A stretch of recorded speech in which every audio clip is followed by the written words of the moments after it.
Wa qala Rasulullah sallallahu alaihi wasallam, Nabi bersabda, innallaha ta'ala qala, Allah berfirman dalam sebuah hadis qudsinya, man adali waliyan faqad azantu bil harbi. Orang yang memusuhi waliku, para kekasih-kekasih Allah, maka aku sungguh mengizinkan untuk berperang. Jadi Allah katakan bahwasanya siapa saja yang memusuhi wali, wali inilah kekasih Allah Subhanahu wa taala, orang-orang yang dekat kepada Allah Subhanahu wa taala, karena dengan taat dan ibadahnya kepada Allah, maka orang itu memiliki keutamaan dan keistimewaan. Itulah yang kita kenal para wali-wali Allah. Dulu barangkali kita kenal ada namanya Sunan, ya, ada wali Songo. Mereka itu termasuk wali-wali Allah Subhanahu wa taala, dan sangat memungkinkan apa yang dia minta itu diijabah oleh Allah Subhanahu wa taala. Kita kira-kira bisa nggak jadi wali? Bisa jadi wali? Tidak menutup kemungkinan.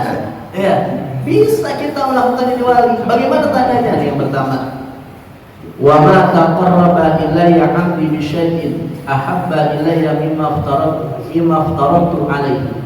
Tidaklah mendekatkan kepadaku oleh hambaku dengan sesuatu itu lebih dicintai kepadaku dari apa yang aku fardukan. Jadi yang pertama, kalau kita mau jadi wali, mau jadi orang-orang yang dicintai oleh Allah Subhanahu wa taala, kerjakan segala sesuatu yang sifatnya wajib. Sholat, besok bulan suci Ramadan puasa. Jangan orang-orang puasa dia mah ngebul baik di rumah. Ya, jangan orang-orang menahan makan, menahan minum, tengah hari dia minum, dia makan. Besok kalau ada kewajiban Allah Subhanahu wa taala kita lakukan. Itu yang pertama. Syarat menjadi wali, syarat menjadi kekasih Allah, jangan pernah meninggalkan segala sesuatu yang sifatnya wajib.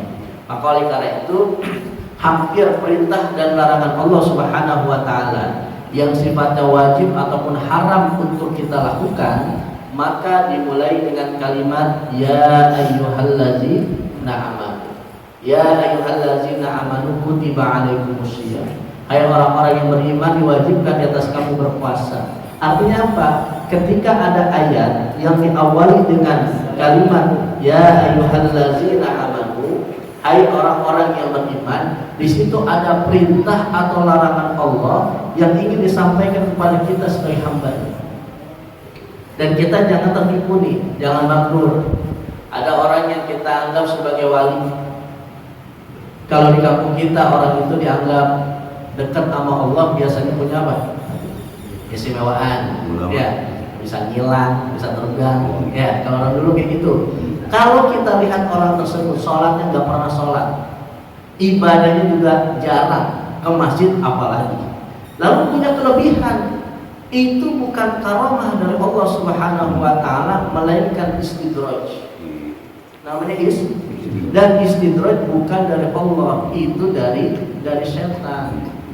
Jadi orang nggak pernah sholat, orang nggak pernah puasa, apalagi datang ke masjid, ke mushola, apalagi dengan ngikutin pengajian, tapi Allah berikan sebuah keutamaan, rezekinya lancar, karirnya luar biasa. Bahkan orang yang sholat, orang yang melakukan ibadah kalah dengan orang yang nggak pernah melakukan ibadah.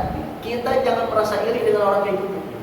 Bisa jadi itu namanya istidraj. Istidraj itu bukan pemberian dari Allah Subhanahu wa taala, sengaja Allah kasih dia bagiannya. Dan kita jangan tertipu dengan orang semacam kayak itu. Termasuk ustadz atau kiai, Pak. Ya. Tidak memandang sebelah mata apakah ustadz atau kiai. Ustadz atau kiai yang tidak pernah sholat, ya, yang nggak pernah apa, puasa, udah berarti bukan dari siapa? Ilmunya bukan dari Allah Subhanahu wa taala. Jadi yang benar-benar kita lihat adalah yang penting tidak meninggalkan yang namanya segala sesuatu yang wajib. Itu syarat menjadi kekasih Allah. Syarat mutlak menjadi hamba-hamba Allah yang dicintai.